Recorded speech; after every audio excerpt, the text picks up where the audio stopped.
And one of my followers today said that I seem like I'm really depressed when I get on my community posts and I just complain about things. And he asked me, "What do you enjoy?"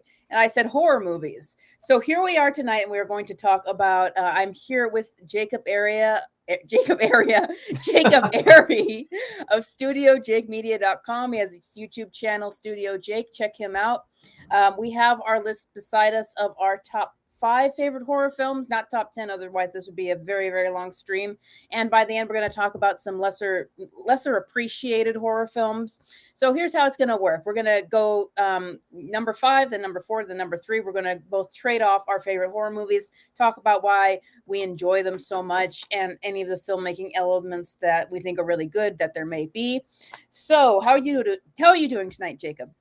I'm doing pretty good. Excited. Forgive my bare walls, as everyone saw on my YouTube channel. I'm actually leaving Los Angeles. I'm heading to Phoenix, so that's why the walls are bare. Normally, this is all decorated, but I do have my lightsaber up here just in case, and we'll be ready to go with there. Yeah, just in case there's an intruder on your way out of LA, you got to fight them off on your way to Phoenix, the promised land of Phoenix. Thank you. Classic Harley Quinn. I have a lot, because I do Harley Quinn content on my channel. I have a lot of people whose names are Harley Quinn. And so my dad was looking at the community post and he's like, "Wow, you have a lot of people named Harley." So anyway, but we're not here to talk about that. Okay. So we're going to go on number 5 on our list. Jacob, what is your 5th favorite horror film of all time? Okay, so this is actually a newer horror film, but it's Last Night in Soho, starring Anya Taylor-Joy. It is directed by Edgar Wright, who I think also wrote it. But it's about this young woman who, oh man, the actress escapes me, but she moves from her kind of smaller town to Soho in London, and she starts having these visions. And her grandmother thinks she's kind of falling apart because she had a mental breakdown after she witnessed the suicide of her mother. So she's kind of confused. Is she actually seeing ghosts, or is this just part of a story that's being told to her? And she's seeing flashbacks of a woman who is played by Anya Taylor-Joy and Diana Rigg, who is amazing. She was the best Bond girl, and also was amazing in a spy series called The Avengers, unrelated to the Marvel comics. She plays like a landlady in this, but I love it. It's got a lot of jump scares. The story is fantastic. Edgar Wright is probably one of my favorite directors. He usually does more action comedies, so to see him go into something like a horror film was really cool. Making that switch in genre. So yeah, that's definitely my number 5. Yeah, I remember the trailers looked really. I have not seen it myself yet, but the trailers looked really interesting. The actress whose name you're thinking of, it's Thomasin McKenzie as That's right. Eloise. Okay. What I like about that movie, or I haven't seen it yet, but what I really want to see it for is Matt Smith, who I know it's controversial, but he was my favorite doctor on Doctor Who. But I'm not I a was Doctor Who fan, so I can't comment, but he is a very talented actor. Yeah, well, my history, now we're talking about something completely different. My history with Doctor Who was just that I wasn't a fan of it, but I had friends, especially in high school, who were Whovians, and I go over to their houses and we just watch Doctor Who. So that's my connection with it. I'm not obsessed with Doctor Who, but I've watched a fair bit of it. But there were some episodes of Doctor Who of in the newer era that were horror adjacent, you could say. So I just thought it was interesting to see Matt Smith kind of as the villain of a horror movie. And there's a twist at the end, and I won't give it away. I do know what the twist is, but he's just perfect for that sort of thing. And I like that Anya Taylor-Joy, she's an actress who it's like her name had been bounced around and I'd heard of it before, but recently in the last couple of years, it's like she's been in everything. She was in this movie. She's going to be Peach in Mario. It was in The Northman, that movie. She's Fantastic just in, movie. yeah, she's in a ton of stuff. So I think that's interesting that this actress is just kind of, she was an indie actress, but then this year especially she and I the really think that the Queen's Gambit really propelled her. Which yeah. Queen's Gambit, I didn't write a review of it, but just fantastic. And you definitely see why Edgar Wright chose her for the role she plays in Last Night in Soho. I mean, just top of the line acting. Yes, and just so you know, a lot of people think that she's going to be Harley Quinn in the Matt Reeves universe. Oh, There's interesting. been rumors about that. I don't think that they're true. I don't know if it's just because she's like the hot, she's like the hot ticket right now, and like a blonde actress. Well, we got to fan cast her as this blonde character. I don't. People tend to do that. I don't know. That's just a little tidbit about it. So, the movie number 5 on my list. This was kind of hard. Some movies are battling for this. I ended up putting Scream. Now, I wanted to Hmm. make a disclaimer. I actually watched Scream initially because the TV version of it was uploaded to YouTube. So I watched the TV version of Scream. Then late, and I liked it. Then later, I rented it on iTunes, and I realized, oh, they cut some things out of the TV version that I wasn't prepared for. So sensibility wise, there are some things that I do not appreciate about it. It's just me. Some things that I wouldn't want to watch again. Well, I didn't watch them. I skipped them, but that's the joy of when you have an iPod and you can just skip past some things. Anyway, I think that it's a very well crafted mystery. It's by Wes Craven, who is a horror movie legend. And he even put in some references to his own films. Like there's the moment when the principal thinks that someone is outside his office going to attack him. He looks outside and it's a guy, it's the janitor, and he's wearing a green and red striped shirt. And he's like, Fred, get out of here. And so that's kind of a meta reference to his own films. But um, it's I want to say it's almost like a lighter hearted horror film, even though it's pretty dark. But what it does is it's kind of making fun of horror movies and their fans a lot in sort of a tongue-in-cheek kind of way, but it makes its own story along to that. It's not just a parody.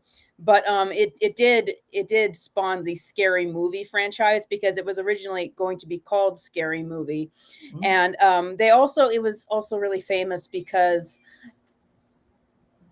sorry, someone just came in and had to say something. Anyway, it was also famous because it like it did the tropes of horror films. It made fun of the tropes, and then it subverted them because at the end of the film, we don't have too many people watching right now, so it's not a spoiler.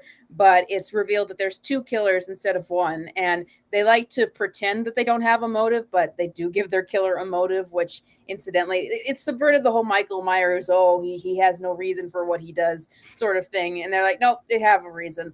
So I find it's a very enjoyable horror film.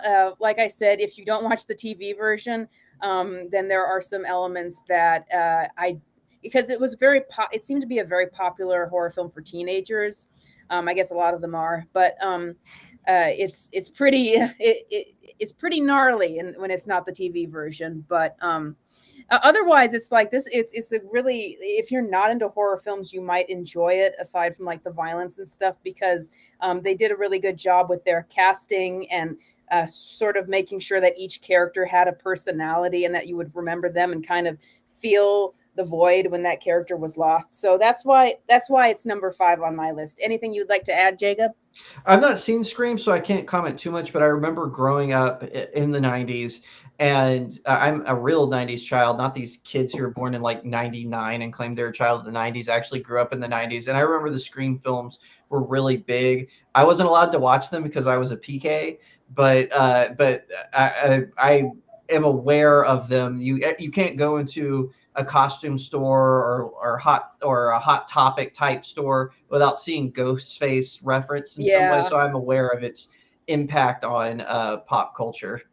Well, I think I don't want to talk about this too long. I think the reason, kind of what I was saying, I think the reason why it was so big, especially amongst teenagers, is because all of the characters in the movie, including the villains, are just your typical average teenager, and they really kind of nailed that kind of the stereotypical '90s teenagers. Unfortunately, it's intertwined with some pretty dark stuff because two of those teenagers end up being the killers, and so that's why the Scream movies were so controversial. Especially, I haven't seen the sequels because they went even more violent for the sequels, but they show a lot of fake blood and stuff like that. And so there was actually it's the whole thing of where people were blaming the movie for violence that occurred. And there was an instance I read about this where someone tried to reenact like one of the scenes in Scream, and somebody got killed. And so that's why they were incredibly controversial. So I think that's why they went away for some years and kind of went under the radar. But now They're rebooting it just like the Halloween franchise. And if you go on the Hot Topic website, they have a whole ghost face fashion like thing. So I think that's why I think it's just got that kind of cool 90s teenage vibe. And that's kind of what Hot Topic is. In a goth sense, but I think that's why Scream is so big with the Hot Topic crowd. So moving on, interestingly, Jacob, what is the fourth horror film on your list? I would say The Thing. It's a sci-fi horror film directed by John Carpenter, and who again I think also wrote it, and I think he scored it. I could be wrong about the last one, but John Carpenter, a lot of people don't know this about him. He's actually a very talented musician and a really good composer. He wrote the And Halloween theme song. that's right. Yes, he did. And it's just so brilliant. One of the things about it is Kurt Russell. And for me, I admire Kurt Russell so much because, as an actor, because it doesn't matter what movie he is in. He could be in a Z movie and he will act it out. And I feel this way about The Thing.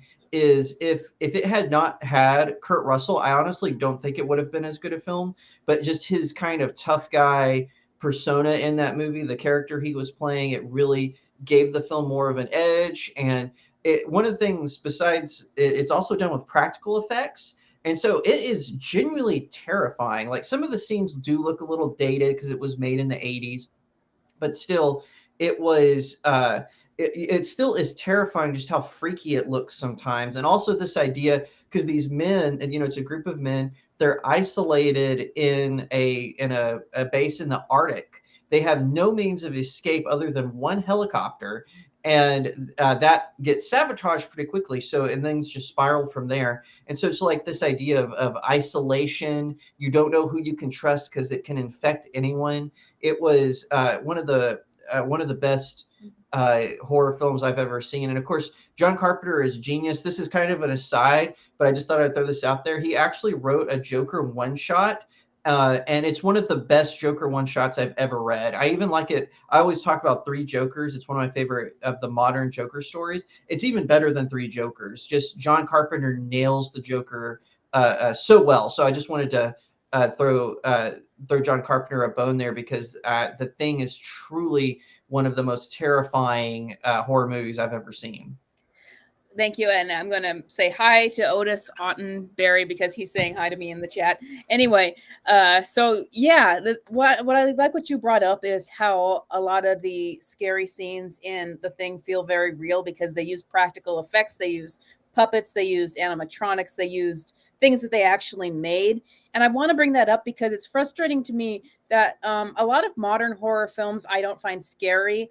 Like I watched the movie Scary Stories to Tell in the Dark, and it's kind of a compilation of the works of, can't remember his name. He's the same guy who wrote Charlie and the Chocolate Factory. I think I'm forgetting the guy's name, but he wrote horror stories for children and kind of various legends and campfire stories. Anyway, while I was watching the movie, like they showed a monster and it was completely CGI and it looked so fake and it was supposed to be really scary and it wasn't at all because I'm like, this thing is fake. I don't feel like anyone's getting chased here because it's completely CGI.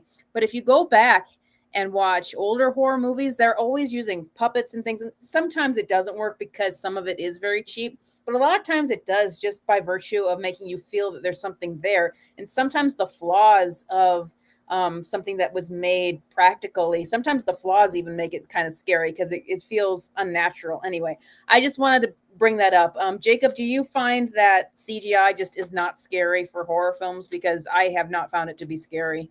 Yeah, I don't think it makes it scary, and especially when it's poorly done. I watched a horror film recently, and they used CGI to do a tow truck thing, one of those hooks. They used CGI to make it fall, and I guess they were trying not to hurt the actor like for real, so they made it CGI, but you could tell it was fake. And I'm like, that just took me out of the whole movie. Then because now I know there's no sense of impending doom or danger.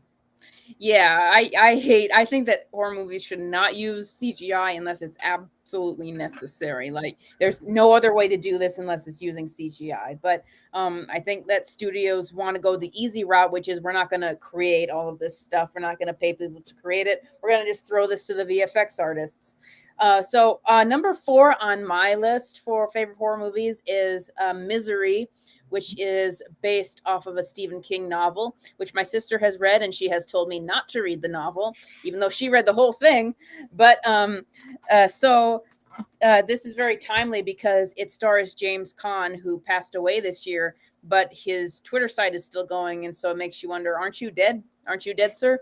But it stars James Caan and Kathy Bates, and it is about a writer named Paul Sheldon who gets in an accident, and he is rescued by Kathy Bates, who plays Annie Wilkes, who claims to be his number one fan.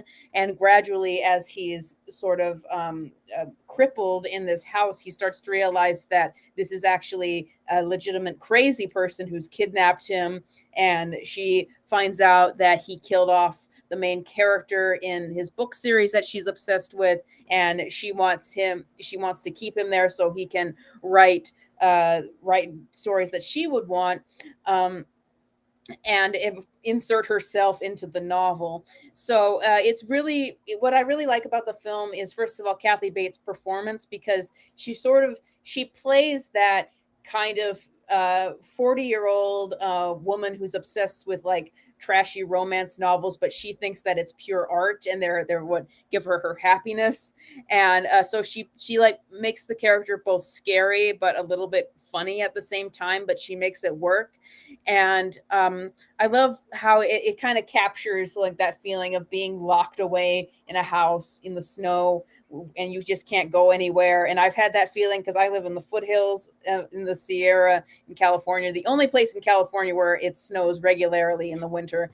And so I know that claustrophobic feeling where you're wet because you probably stepped out in the snow and you can't go anywhere and you can't get warm. And so I love how it handles the atmosphere. And it's a very simple movie too, because it's really just there's more than one. There are two actors, but it just kind of feels like there's two actors in this room where there's only a couple of rooms where you see. But it is a commentary on fangirls and fans gone wrong. Stephen King did have more themes he wanted to put into it, like the theme he used Annie Wilkes to represent addiction and because of his alcoholism, he was struggling with that, and how you feel like you can escape, but it just pulls you back in, and it's like constantly telling you you're never going to escape. It cripples you. But the fangirlism part came because Stephen King wanted to write a fantasy novel, and his fans wouldn't have that, and they got really mad at him, and they wrote him hate mail. But I think it's interesting because these days we're talking constantly about the relationship between authors, producers, directors, writers, and the fans. And there's a lot of material out there that's about how terrible fans are. But this movie connected with me because it's really well written in the way it presents it. Because this is a person who seems like they're addicted, they're crazy, and that they're addicted to this book as their only source of happiness.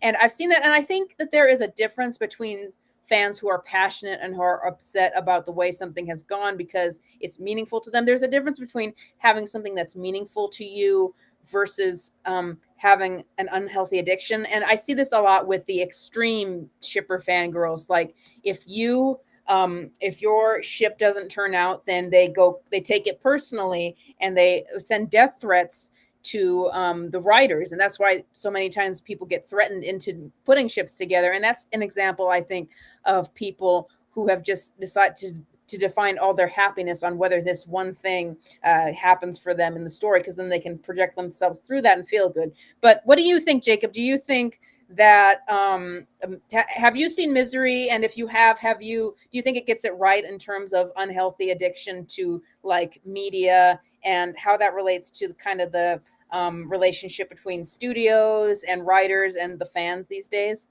Yeah, I have seen Misery, and I thought it was good. It is interesting because probably back when Misery was written, there was concern about fans, but I feel kind of like you were saying the pendulum has shifted, and I feel like they're instead of being appreciative of their actual fans, they're catering to people who are just loud on social media, and more than Mhm. likely it's one person with 100 accounts, right? But we'll like you were saying with the shippers, I remember for those of you who are kind of nerds like me, I'm a big Transformers fan. One of the things there's a big ship with Transformers. There's a character named Rodimus Prime, and we ship him with another Autobot named RC. Now, but we don't go crazy if they did another Transformers cartoon where RC gets put with another Autobot or Rodimus Prime gets put with another female Autobot. It doesn't matter. But yeah, it is kind of weird how now it's shifted to where instead of the fans being toxic, it feels like the studios are toxic. So we've seen this with Rings of Power, with Doctor Who, we talked about. For me, I feel like with Misery, I just saying this as an author, and this is just me being on armchair author, literature critic or whatever. I honestly, or theorist, I guess would be a better thing. For me, I feel more it's like a battle with yourself about a character that you love. So Paul Sheldon, he's written this character that he loves. The character's name is Misery, and then a crazy fangirl captures him. But I actually think the crazy fangirl doesn't represent Stephen King's fans necessarily. I maybe to some degree, I should say, but I think that really it's more about that battle of creating a character you love and then being forced to end it tragically. Because I'm actually currently writing a the final entry in my fantasy series, The Seven Royals, or at least for this trilogy. And there's been debate: should I kill off a certain character? Should I not? And I wrestled with that. I wrestled with it with the second book. I thought about killing off a main character. I'm not going to give any spoilers. You can read them for yourselves. But yeah, that's another thing. Just like I said, I'm just playing literary theorist armchair. But that's kind of what I got out of it. Watching the movie, I feel like Paul Sheldon, who James Caan is brilliant in that role. I particularly like Misery because it's about an author. Being an author, I like movies about other authors. So that was a really good experience for me. So I'm not sure if that made any sense, but that's kind of It like was my very takeaway. interesting. And I think that that might have been because what people kind of boil it down to just being about Stephen King versus his fans. But if you read just a little bit of the history of that book, it was also him looking at it, I think, the way you were talking about it, because in the book, and I haven't read the book, I've just read parts, little excerpts. Before Kelly told me not to read it, I had seen some excerpts for it. But Paul Sheldon in the book goes through this journey where he's actually writing um, Annie Wilkes' new Misery novel. And so it's a book within a book, and he's kind of going through his relationship with the character, how it's a very love hate relationship because he felt trapped writing Misery for so long. And so, but at the same time, he had a hard time letting go of it because she had brought him so his success as a writer. So I think that that theme is woven into there. So very interesting thoughts, Jacob. Thank you. So now we're at our number 3. So Jacob, what is the third horror movie on your list? The original version of Night of the Living Dead by, oh, his first name escapes me, but his last name is Romero. It George was, R. Romero? yes, thank you. Fantastic film. Now, he recut it because the original edition, the movie studio that produced it for him forgot to renew the copyright. So the original theatrical cut actually is in public domain. That's why you can find it on YouTube for free. So he actually recut it and put in new music, redid some scenes, reshot it. And so that cut, the director's cut, if you will, that one's copyrighted. But I've watched them both, and I just love the theatrical version so much more. It's such a it's credited with starting the zombie craze, hence the title, Night of the Living Dead. And I think it's brilliant. It's again, it's about this idea of people being trapped, but unlike the Thing, which is sort of like this foreign enemy, Night of the Living Dead, it's their friends, it's their neighbors that are coming to eat them.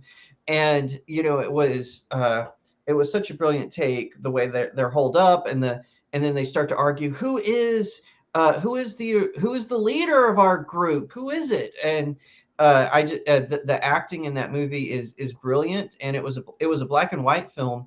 It was actually a film that was rare for a mainstream Hollywood film, in that it had a black actor be a lead role. That was actually very rare back then when it first came out. And so kudos to Romero for helping sort of shatter that glass window there for it. I think that was really good of him. And the movie has, I think the new cut has sort of a different ending, but the theatrical cut has a very tragic ending, and where you can't believe what happens. And I don't want to give it away because I want people to go and watch it. I think it's available on Tubi, and like I said, you can watch it for free on YouTube. Uh, and other places. But yeah, I highly recommend the original Night of the Living Dead, one of the best of the OG classic. I see Classic Harley Quinn said that it is an OG classic horror film, and definitely one of my favorites. Yeah, wasn't it originally done as like an indie film though? It wasn't a studio film, it was an indie film. He did eventually get studio backing for it. That's what happened with the copyright issue. Oh, okay. Because I remember that I watched it. I don't like zombies, so I turned it off after a certain point You because should I'm stick like, with that one though. You should. yeah, Especially you being a filmmaker, I think you would like it. yeah. It. But I did turn it off at a certain point. I was wondering why is this free on YouTube? Because and then you explained it to me. I'm like, this is a famous film. Why is it free on YouTube? All of a Yeah, in sudden, fact, another guy just did a shot-for-shot remake, similar to Gus Van Sant's Psycho, because it's copyright free. So you can filmmakers can remake it. That's also why Zack Snyder, he remade it because it's free. Except instead of a barn, they're holed up, or in a farmhouse, they're holed up in a mall. But yeah. yeah. Anyway, highly recommend. Very, very good, Very fear-inducing good acting soundtrack as well. Oh yeah. because I saw that I thought it was an indie film originally, and I'm like, well, the acting's really good for an indie film. But sometimes indie films you get really good actors. It's just that sometimes you just have to pull who you can get. So I was recently on a film set. I've talked about this before. I don't want to say anything about my performance. I hope I did okay. I remember I did the first scene I was in, and I thought that was horrible. I did the second scene. I'm like, nah, I was good. And so I don't know. I have to see how it turns out. But it was interesting just to see the other actors. Some of them were people who had done it professionally before. Some of it were people who hadn't done acting since high school. So it's interesting in the indie film process how people get brought on board as actors. So my number 3 on my list, this is another one I was hesitant to put on because I'm not sure if everyone will consider it a horror film. It's a horror action movie. It's called The Terminator. Maybe you've heard of it. Oh yeah, I love the Terminator. So it does definitely have horror elements, similar to how Frankenstein was written. That was written because Mary Shelley had a nightmare. Mary Shelley was also doing drugs, so that might be why she had the nightmare. Anyway, Not James just Cameron. drugs. Anyway, so James Cameron had a nightmare about a robot that was coming to kill him or kill somebody, or he just said it had really red eyes. So he wrote it into a script, and Gail Ann Hurd came in and helped him refine that script, and it became The Terminator. And it was super, super, super low budget. But it is one of the best examples I've seen of a movie that has a very low budget but a very high production value. And he took all that they had and just amplified it to as much as they could. It's a really tight script, and it's interesting the different intentions that might have been behind it, because if you watch the deleted scenes of the movie, then you'll see even more things like tying it together and tightening it, because the entire plot, of course, is that a Terminator has come back to kill the mother of a war hero who is going to save the earth in hopes that they will stop that war from being won. And then a soldier from the future, Kyle Reese, who is a very underrated actor, Michael Biehn, I think his name is, very underrated. But so he has to rescue her to save the future, and then it becomes a big surprise in the film that he is actually the father of the child, who will become the war hero who will save everyone. So it's like kind of a loop. And it seems like if you watch the deleted scenes that James Cameron intended the entire thing to be a loop, because something that's cut out of the theatrical version is the fact that they find the arm of the Terminator and they take it in, and it reveals that this is the like I can't remember, was it like Cyberdyne? Hmm. Like that they take it to that facility, and so the original version was going to tie it all up and be like, this is just this is the way things have always happened. There's one loop of time that always happens, and then of course Terminator Judgment Day took a different theme than that, and then the rest of the Terminator movies blew up everything that had to do with the lore. But anyway, the reason why I like the Terminator as a horror film is actually partially because it had such a low budget. There's kind of this really scary 80s atmosphere, especially in the scene when Sarah Connor is going out to dinner because she's all alone for the night, and she's just getting on her motorcycle, and then there's like this creepy, cheap but creepy 80s music playing that like it sounds like sort of an echo in a tunnel. And she's just looking around and she gets the sense that someone's watching her. But it just does such a good, it's such a good way of giving an atmosphere. I also, it's another example of how practical effects are more scary than CGI. Yes, there is a couple moments where the Terminator looks obviously fake, but some scary moments in the film when Arnold Schwarzenegger is kind of looking at his actual eye as the Terminator, and it's an animatronic head made of him, and it looks really greasy, and it gives this weird effect where it's supposed to be an animatronic, and it actually looks really creepy because it kind of looks like an actual person, but it's not. And then later in the movie we get like some stop motion is so creepy in anything, and we get some stop motion from the Terminator in its final form, and it's like there's absolutely nothing you can do to stop it because it'll keep coming alive, and there's a very good jump scare at the end with that. So that's why it's number 3 on my list. Jacob, do you have anything to add? Uh, I'm gonna have to disagree. I don't really think it's a horror film. Definitely an action thriller, but that I can't. It's difficult for me to agree that it's a horror film just because, in the context of 2 and 3, I actually like 3. I know that's an unpopular opinion, but I like 2 and 3. I don't. I feel like if it was to be sort of like an alien type situation, where it was a sci-fi horror, I think there would have been a few more scares in it. And for me, it wasn't really scary. It was more like adrenaline on the run sort of situation. So I don't know. And I agree with classic Harley Quinn. Genesis and Dark Fate does not exist. I agree with that. I kind of made a joke to myself while I was suffering through the Obi-Wan Kenobi series, and Reva is chasing young Luke Skywalker. I made a joke Oh that, and Lord. then a Terminator came and shot John Connor and Luke Skywalker. And Right. so I apologize. I have done a lot of research on the Terminator film, and the original one was considered a horror film, or at least an action movie with a lot of elements of horror in it, and that's Right, why I and that's just my personal opinion. Like I wouldn't, if someone like you saying that, it's just I just don't really see the horror elements like you do. But that's just for my own eyeballs. Okay, now we're on number 2. I can't wait to talk about what my top 2 on my list. But Jacob, what is your second favorite horror movie of all time? Psycho with That's Alfred very Hitchcock. interesting. That's Yeah, very interesting. I love that movie. I think it's Alfred Hitchcock is one of my favorite directors. I know like it's popular for millennials like to kind of rag on him, but I actually love Alfred Hitchcock films. I think he's a fantastic director, and Psycho is the embodiment of that. The story of Norman Bates, of course, it was based on a real serial killer named Ed Gein, who did in fact fossilize his mother and commit other horrific acts, which we won't talk about on this stream. But uh, it's just so brilliantly paced, so well shot. And I know I'm going to get accusations about this, but the shower scene is one of the most scary shots in a horror movie that I've seen. And one of the things I like about Hitchcock is how he can build tension. He utilizes all the tools from the camera angles to the music. One of the he I'm not a big fan of Dutch angles. I think that they're overused, but Hitchcock is where I'll make him an exception.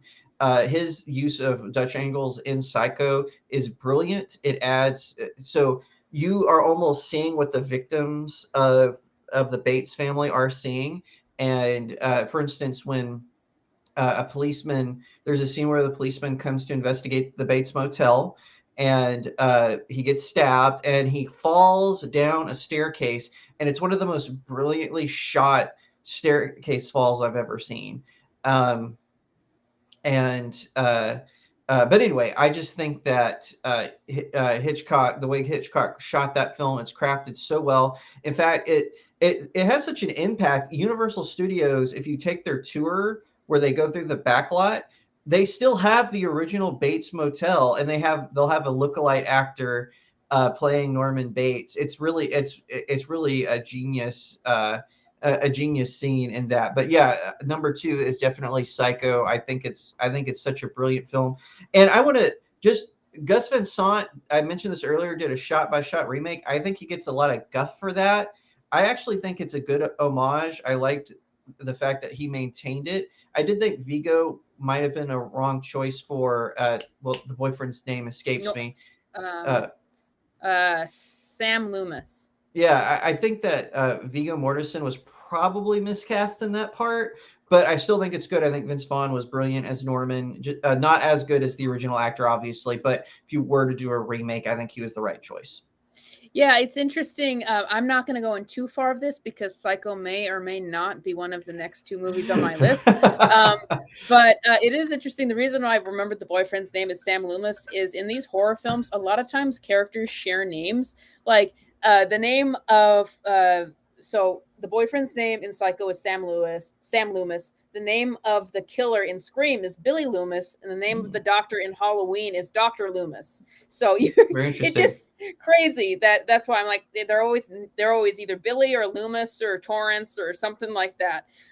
So Psycho, I don't want to talk about too much about that movie just yet, but you did mention camera angles, and I want to talk about my favorite camera angle in the film is when he kills the detective because it's so interesting how Hitchcock frames it and how he builds the tension up to it. So you see the detective walking up the stairs, and then you see a door slowly creep open, so you know it's coming. You figure it must be coming, but you don't know when. And then it shows like an over the head shot of everything, him coming up, and then the hallway, and then the door, and then it like breaks for a second. It doesn't happen immediately, but you know it's coming. And then it shows the killer like matter of factly coming out of that door and then going up it, but the detective isn't going to see it, you see it, and then it stabs him. It's just everything about the framing of that shot is brilliant. That is one of, I would postulate that is one of the best scene, best constructed, best blocked scenes in any horror film. So but we're going to talk more about Psycho in a minute. The number two movie on my list is not Psycho. It is Alien. This is like I call it my comfort horror movie because that might sound a bit weird, but it has a very sleepy atmosphere and it's very slow, so you could just go to sleep to it. I have friends who don't like Alien, and a lot of people think it's dated because it is such a slow movie. I think that the slow beginning works because it's really building up an atmosphere, and it might not be so shocking these days because Alien is it was so huge, like everyone knows what to expect. It inspired so many different movies and different ripoffs. But it really just sets up the atmosphere of the unknown, and that it kind of keeps that up through the entire movie because the alien is always something that you don't expect. First, it's like this claw that's attached to your face, and you're like, well, what's that? What's that going to do to you? And then it has acid for blood when they try to take it out. And then the alien thing that was attached to your face is a husk. So you're like, well, it's dead. There's nothing to worry about. Then a new alien bursts out of your chest. And then, so it's like it constantly is adding just another thing that you wouldn't expect to make this thing so scary. And the chest ripping scene, I do have a funny story to tell about that. So a friend of mine really wanted to watch Alien. She knew that I had it. And I said, so the only scene that I think is a little inappropriate is the chest ripping scene. So we can skip that if you want. And she's like, no, I'm fine. I've watched violent movies before. It's fine. So I'm like, okay, we can cover our eyes if you really want. And she's like, I'm fine. I've watched violence before. It's fine. And so we sit down. We're watching the movie and we get to the chest burster scene. And I'm like, I can fast forward right now if you really want. And she's like, no, just play it. Like, I've watched violence. I've watched violence. I can watch this. And I'm like, okay. And so I'm just kind of looking down because I don't really watch it, because that scene definitely holds up today. It is It does. absolutely uncomfortable. But the scene is going on, and I kind of glance over, and the gruesomeness of the scene is going on. I glance over at my friend, and her face is like she had the most disgusted, horrified face on I have ever seen in my life. Completely genuine. I started laughing just hysterically all throughout the rest of the scene, and she was like, "That's just disgusting. It's disgusting." I was crying because her face was just so shocking. Anyway, also Sigourney Weaver is one of my favorite actresses. She gives an She's absolutely brilliant. incredible performance. So, Jacob, do you have any thoughts on Alien? Any I love history with Alien? Alien. I actually think this is an example of sci-fi horror. One of the chestburster scene. It's really funny because I don't know if you're familiar with Spaceballs, but it's a hilarious Oh, I've seen it. comedy. Okay, okay. Well, they parody that scene in Spaceballs, and they get the same actor from Alien, which made it even funnier. Where the alien, when it comes out, all of a sudden it starts doing a dance and starts playing drums. It's really funny. But anyway, yeah, I love that movie. Again, it's another testament to that one primarily used practical effects, and the I believe they got a basketball player um, to play the alien when it was Yeah, fully grown, and so it looks genuinely scary. And I just think that I wish that the franchise would go back to more. I did like Alien 2, or I guess that's Aliens. I did like Aliens, making it more like a sci-fi action show as opposed to a horror. But I think that other attempts on the franchise to revitalize it have failed because Alien, it was such a singular uh, place in sort of the universe where as opposed to, I think the tagline is, in space no one can hear you scream. They should go back, the franchise should go back to that sort of local, it's not a big threat to the whole galaxy like it yeah, was in Prometheus. It was in this one it was just a threat to this crew, a deadly threat, and they had to survive. And like you said, Sigourney Weaver, absolutely brilliant in it. Ian Holm, the late great Ian Holm, of course, plays the ship's android in that. He was fantastic in it. He played Bilbo Baggins in the Lord of the Rings trilogy and had a cameo in the Hobbit trilogy, which we all owe Peter Jackson an he apology for also, our harsh criticism of the Hobbit. But yes. anyway, just love Alien. I think it's a brilliant film. Fun fact: Ian Holm also voiced Frodo in the audio Lord of the Rings series, so he was very Yep. much a part of Lord of the Rings. So, Jacob, we are up to our number one favorite horror film of all time. What is it for you? Mine is The Shining, and apologies to Stephen King. I know he hates that movie, but I actually think it is a brilliant film. I think that Stanley Kubrick was one of the greatest directors working at the time. Of course, it has a cameo from the great Scathman Crothers, who is special to me because, again, being a Transformers fan, he voiced Jazz, the smooth talking Autobot who transformed into a Porsche. Fantastic actor, and of course, um, Jack Nicholson is brilliant as the father who's slowly being possessed by the house. And I love one of the things that I don't like this about movies, but one of the things that makes The Shining so scary is the ambiguity of it. Like, it doesn't go a whole lot into the lore, which is why Stephen King actually didn't like it. Stephen King had all the lore written out in the book, but Stanley Kubrick, either for screen time's sake or whatever left it out. So there's a lot of ambiguity. Like, is the house itself an entity? Is or are the ghost what is the evil presence? And that's one thing I just think it's a great. I think it is a great. I'm not saying that to be flippant. I think it is a great film.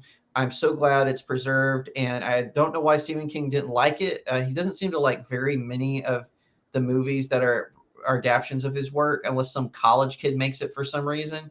But I think that Kubrick did such a good job with the film, and I think the actress who played the mother in the film, I don't think she ever acted again. Am I wrong about that? I think Her name that was Shelley Duvall, and it's interesting because she actually had come from an acting family, like a higher right. class acting family. She did some like hosting, because there's a video on YouTube called "Hi, I'm Shelley Duvall," and it's every Hmm. time she would introduce it, "Hi, I'm Shelley Duvall. Hi, I'm Shelley Duvall. Hi, I'm Shelley Duvall," and the comments are hilarious because they're like, "Here's Johnny" and all that kind of stuff. But I think that the reason why Stephen King hated it, sometimes, and I can understand this because I'm a writer as well. We're all writers here, Right, but right. we writers can get very, very attached to their vision, and Stephen King's vision for The Shining specifically was that Jack Torrance is going to be a good guy who is corrupted by drugs and alcohol that he's trying to get over, but he can't escape. And then he's corrupted by the house that wants him to use him to attack his family. And he doesn't want this to happen to him. And so, and also Jack Torrance in the book was supposed to be, once again, a projection of Stephen King. And his own struggle and his own fears of how his alcoholism would affect other people. And so that was one of the big things, I think, because the movie makes it so that Jack Torrance, is it Jack Torrance, or because they always name Jack I think Nicholson's so. character Jack. Like, that's why they named Joker Jack in the 1989 Batman, because it was Jack Nicholson. Anyway, they make it so he's kind of a crazy person already, and that's what the big all work and no play makes Jack a dull boy scene is meant to mean. And they make him so he's just kind of a bad person, a psychopath already, who is used by some kind of mysterious force, which the movie's more ambiguous about. And so I think that is really one of the big things that Stephen King took issue with. There was other things, of course. I think that it kind of messed with his themes he wanted to even go with. And he said that he wished that Christopher Reeves had played Jack Torrance. And the reason he thought that is because he imagined Mr. Torrance as this guy who was a Boy Scout at heart, like a good person at heart who was just corrupted by bad things. So Mhm. I can see that. But to be fair, Stephen King, like, didn't he make like a TV version of The Shining, or at least there was one they liked Yeah, better? he did a mini series later. He actually kept trying to buy the film rights back from Kubrick because Kubrick Studio owned it. And Kubrick at the time was trying to fund another film. So he basically told King, I'll sell you the rights, but you have to stop crapping all over my adaptation. Because Stephen King would tell whoever would listen that he hated it. And so that was their deal. And so he bought the rights back. And so he himself helped produce a TV, I think it was a TV miniseries.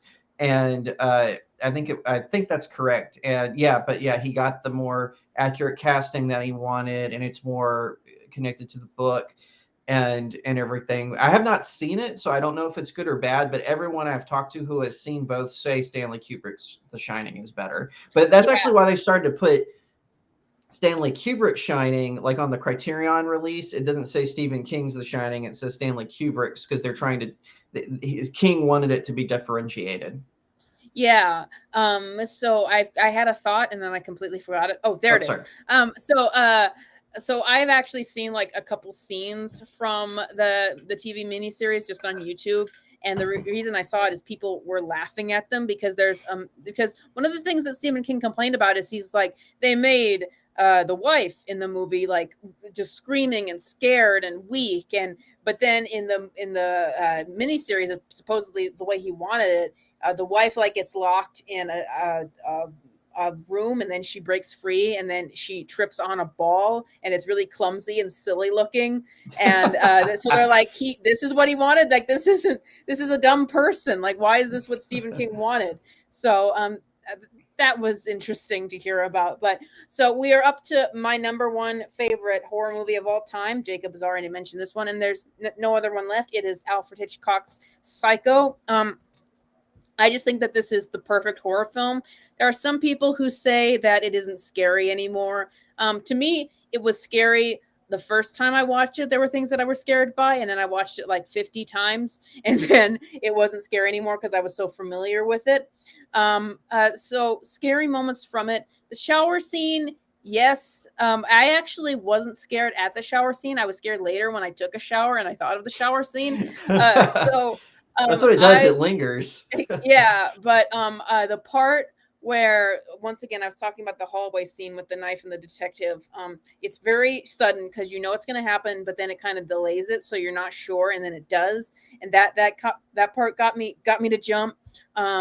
I think that the scene at the very end, and this is part of what fascinates me about Psycho, is the psychology of Norman Bates. So there's the scene at the end where he runs in at Lila, the sister, like with a huge smile on his face with the knife, and he's dressed as his mother, and it's completely inexplicable. And it's the sort of thing that I don't think any of the Norman Bates adaptions have gotten right since. I think that Anthony Perkins was like the perfect casting choice Absolutely.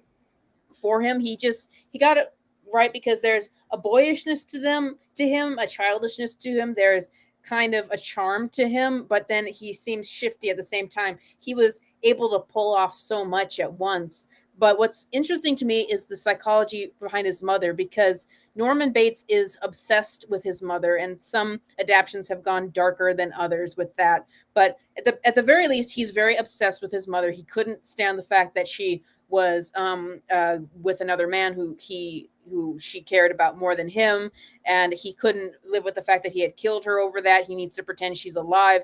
At the same time, he sees his mother as a very abusive figure. He sees her as someone who berates him constantly, and then the smiles that the mother makes when he's in mother form, when he gets a victim, or at the very end when he's like, well, she wouldn't even hurt a fly, and there's a huge psychopathic smile on that's supposed to represent his mother persona. He sees his mother as that way. He sees his mother as this grinning psychopath who enjoys the pain she inflicts on other people. So I just think that's why the movie's called Psycho. There's so many layers to the psychosis of this person. It's not just, oh, there's incidentally an evil smile. Yes, that is a trope, but there's like layers to the psychology of the character to that. So like, it's got great acting, it's got great camera angles. It should not have been remade. I am harsh because I haven't watched the whole thing, but I was watching the other day a side-by-side comparison of the remake to the original, and it's like they use the same script and everything,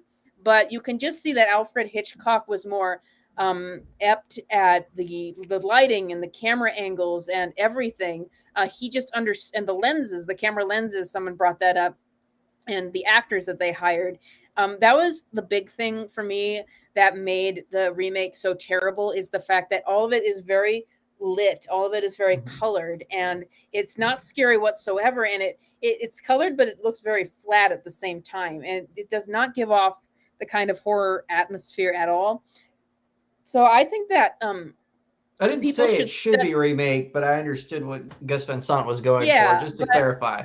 But no, I agree with you. I actually found out it's technically a trilogy. I think after Alfred Hitchcock died, oh yeah, Universal did two others. I've never seen them, but I do know Anthony Perkins returned to play Bates in both those. What's funny is the writer of the book Psycho actually did write a sequel after the movie came out, where it's Norman Bates dealing with Hollywood people who want the rights to his story, and it was sort of a criticism of Hollywood, which of course Hollywood will never make that film. So they just did the Norman Bates, it's still Psycho twice. But I've not seen those sequels, so I don't know if they're good. For all I know, they could be brilliant works of cinema, but I highly doubt it. I have not seen Psycho 2. We wanted to watch it, and there's some things in that movie. Like I said, hard to have sensibilities and be into horror. There's like, oh, but well, how can I watch this horror movie? But anyway, Psycho 2 is supposed to be really good, and they say that the sequels after that just became schlock. But Anthony Perkins was getting paid, so he kept coming back for them. But going back to the remake, I do think that film students, people who want to do film, should study that, because that showed me the importance. It just emphasizes the importance of understanding lighting and camera angles and lenses and all that sort of thing. I was really dumb when I started working with an actual movie camera. I bought it and I didn't have a lens and it wouldn't work. And I'm like, and I went to a Facebook group I'm a part of. I'm like, so do I need a lens? And people acted like I was like somebody who stumbled into their village, a caveman who stumbled into their village and had no idea of civilization. And they're like, you need a lens. And then someone was like, well, probably someone from this day and age wouldn't know that, because we usually use our iPhones and things, and they don't need a lens, and you don't need an extra thing out of that. So lenses are important. You need them. That's what I'm here to say. Anyway, we have gone through our top 5 horror films of all time, and we have just a little bit of time left. So what I want to do here is I want to talk about a couple of either obscure horror films or ones that have maybe been forgotten with time. They're lesser known. They're not as appreciated as they once were. Jacob, are there any lesser known horror films that you would like to bring attention to? Yes, to start with, Eyes Without a Face. It's a German film about a scientist who his daughter is disfigured, and so he's experimenting with at first with animals to try to find a cure for it, but then he actually starts kidnapping college age girls to basically steal their face for his daughter, and it's such a poignant film because it's incredibly, one thing, it's black and white, so it's not as graphic as you would think it is, but it's definitely terrifying what is happening to these girls, because he's basically murdering them, right? And but it has like some emotional depth, because it's not like he's doing it because he's psychotic, or he has got some sort of drive. He genuinely wants to save his daughter, and he's willing to sacrifice these other girls to achieve this goal. And then over time the daughter kind of starts to feel guilty. That's sort of like a she at first she's happy because she thinks her dad is getting her a new face, but then she slowly starts to feel guilty at the cost of the lives that's happening for her happiness. She realizes that she's being selfish, and it leads to this really epic clash. The reason I bring it to people's attention, I talk about it all the time. I wrote an article about it on my website where I reviewed it. It's in my classic and retro film area on my website, and it's because it was cut really weird when it came to America. And they actually, when it came to America, they chopped up all the emotional stuff out of it and just made it like a generic horror film, and then overdubbed in English all of the German dialogue. And it ended up just being this. So everyone just thinks that it's this terrible, chopped up 70s, because it didn't come to the US until the 70s. So everyone just thought it was this typical cheesy, but it's actually, if you see the original German version, and I don't usually like Euro cinema, a lot of times I find it nihilistic and bleak, but I actually really like this film. I felt that it had a lot to say, and it was really good. Okay, so I have Jacob, is that the only movie on your list, or do you have more? I have 2 more. Okay, so I had the first one I want to talk about on my list is not an obscure film, but it is one that I don't think is talked about very much. It's called Invasion of the Body Snatchers. Famous, but it's not the original one. It's the one from the 80s, and I can't remember it. Jeff Goldblum is in it. I can't remember the rest of the cast. Veronica Cartwright, who is also in Alien, is also in the film. But basically, it's about various people, and there's a health inspector. There's the person he works with, who he obviously is interested in, but she has a different boyfriend. And there's the people that they know. There's a writer who's played by Leonard Nimoy, actually. And there's this group of people, and there seems to be this paranoia happening in New York, and people saying that my girlfriend is not my girlfriend even though she is, and then people saying that my wife doesn't act like my wife, or that my father isn't acting normal. And so the this health inspector kind of isn't really taking it seriously. He's kind of doing some research on it, and maybe he's going to get a news article over this paranoia that's happening, and they gradually start to find out that there is an alien invasion occurring, and that people are swapped out. But by the time they discover that, it's a bit too late, and they find out that even people in their group that were trying to uncover this have been swapped and have been spying on them this whole time. So it's a very depressing movie. It's a frightening one, though. It really sets this once again atmosphere of paranoia, and sort of the idea that there's nothing that could stop this. And maybe there could have been something that could have stopped the invasion, but no one wanted to take it seriously. Obviously, it's a trope that no one believed that anybody would actually be disappearing. And so it's a sad movie, but it's really good at the atmosphere. So if you don't mind being a little depressed in your horror films, you should watch this movie. But it is a very well-made movie, and I'm surprised more people don't talk about it now. Jacob, have you seen Invasion of the Body Snatchers, the 80s version? Not the one with not the one with Jeff Goldblum. I think I saw one with Nicole Kidman. I think that one was just called The Invasion, though. I don't think it was called Invasion of the Body Snatchers. That was a long. I haven't seen it since it came out. That was a while ago.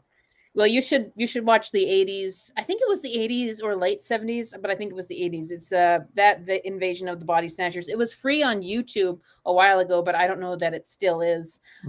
So Jacob, what are the other obscure or forgotten or lesser known, less appreciated horror films on your list? All right, lesser known next is a movie that came out when I was born, so 1988, and it's The Hero and the Terror, or it's called Hero and the Terror. And besides the fact that it came out on my birthday, I also like it because it stars Chuck Norris, and it was one of Yay! 2 horror films that he did. Everyone just, and it does have his typical action in it, but it's actually, he plays a cop who is in Los Angeles, and so an LA cop, and he captured a notorious serial killer called the Terror, and he's very similar to Mike Myers, just in his way. He likes to he'll murder someone and keep their body as a trophy.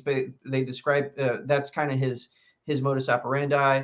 Well, he escapes out of the mental institution and goes on a rampage again, and so Chuck Norris's character has to be called up, and it's actually it's a little cheesy because it's that late action 80s era, but it actually is kind of genuinely frightening. The guy who plays the Terror is fantastic. He is I think his name is Jack O'Halloran, and he does a great job playing the killer. You genuinely feel scared when his presence is around, and also he's not like a typical, like, Night Stalker where you felt like you can punch him out with just one punch. He's like this big, huge guy. So he's also a physical threat as well as being just a crazy psychotic. So yeah, highly. That's one that I always think it's underrated, underappreciated, and overhated. Well, okay. I might have to check that one out, Jacob, because that sounds interesting. I love most of the horror movies I like are pre-2000s because, once again, I just think that the over reliance on CGI and polishing everything has actually made horror less scary. Especially, it seems like they overly rely on violence and like quick demonic stuff just to make it scary, whereas I think that there was a better craft to it back in the day. And that is not me being an old fogey saying in my day things were better. It's just what I found. These weren't even in my day. But the next movie I want to talk about, this was a completely forgotten horror movie. It was a mainstream release. I watched it recently because it was free on YouTube, and I'm not saying that it's necessarily good, but it was very scary. It's called Tourist Trap, and it's only a PG horror movie, but it's about this group of people, these 4 friends, and they're going on vacation, and their car breaks down, and both their cars break down, and it's very mysterious. And so one of the guys goes off and he tries to, because he thinks he saw a gas station, so he tries to see if there's anybody there who could help them, and he's ambushed by these mannequins who lock him in there and laugh at him for a while, and then they like throw a pole at him and he dies. And so the other three friends don't know what happened to him. So they go around and they're trying to find a place where they can get their car fixed, and this guy comes up to them and he's very shifty and he seems like a really nice guy, but there's something off about him and they can all sense that. But he eventually offers them to come back to his tourist stop, that he says that he makes up this whole story about how not a lot of people come anymore because they moved the highway away.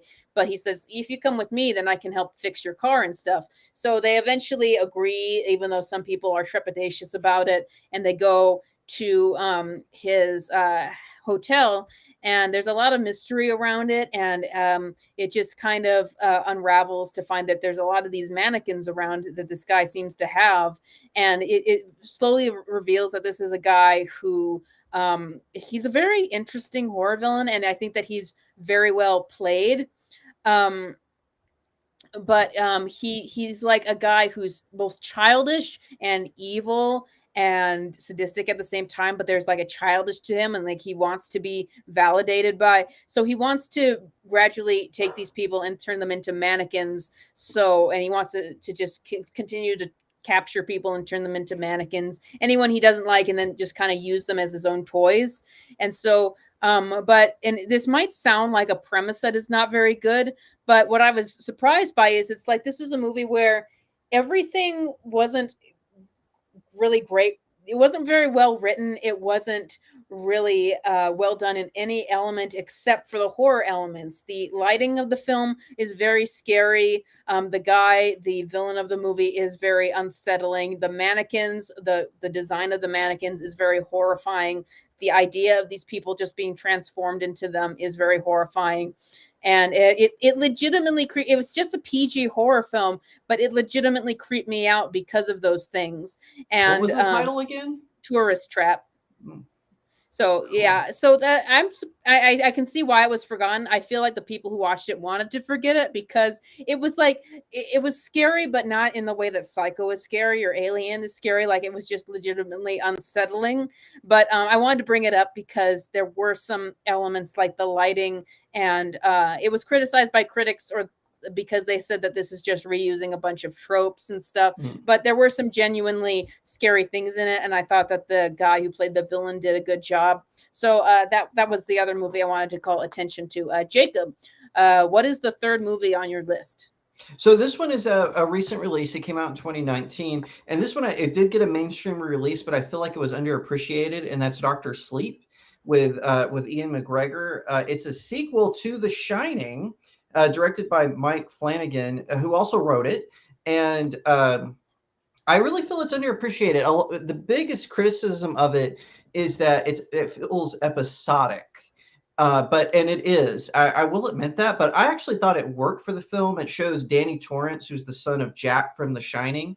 It shows him going into an adulthood, and he gets the nickname Doctor Sleep because he gets a job as a janitor at this old folks' home, and he sees a black cat go into the rooms of people who are dying. And then there's this cult of people who kind of can absorb supernatural energy, the shining, from people.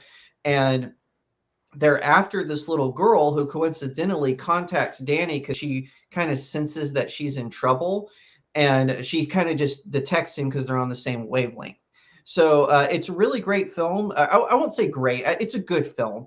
I think that it was underappreciated. What's kind of funny is early on, Mike Flanagan, he was asked if it was a sequel to the book, which I actually think Doctor Sleep is a book, but he asked, is it a direct adaptation of the book? Is it a sequel to the Stanley Kubrick film or to Stephen King's miniseries? And at first he would be really coy, but I guess he and Stephen King had a falling out because then he was like, it's a sequel to Stanley Kubrick's film, dang it. So, and you can kind of tell. And one of the things it does that I like about the film was it answers that question, about the house, about the hotel. Is the hotel itself an evil entity? And they actually answer that question in the film. But yeah, it's really great. exciting to watch. I enjoyed it a great deal. I really feel that it was underrated. It was underappreciated, but I think it was because of the episodic nature of it, of the movie. It's not like a straight film that takes you directly to the climax. A lot of smaller things happen, and then when the third act comes in, it just goes straight to a showdown in the hotel. But yeah, I highly recommend it for horror enthusiasts. I'm really upset it was so underappreciated. But that's the last one on my list. Very good, Jacob. So the very last film on my list, this is a film that's more known to film geeks. It's a French film called The Diabolique. I don't know if you've heard of Oh, I it, have heard Jacob. of it. I've not seen it. Yeah, I actually watched it with my mom and my sister.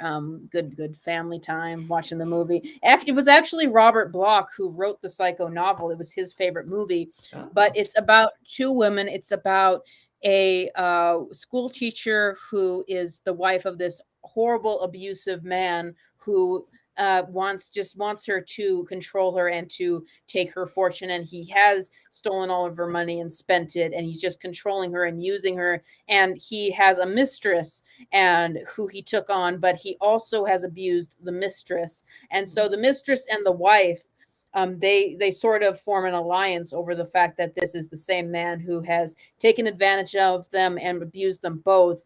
And so they start to conspire. How are we going to get rid of this guy? And they explain why a divorce couldn't happen, and how the mistress suggests we should just kill this guy. He's a horrible guy who has beaten us and used us and humiliated us. And the wife is Catholic, so she doesn't want to murder him.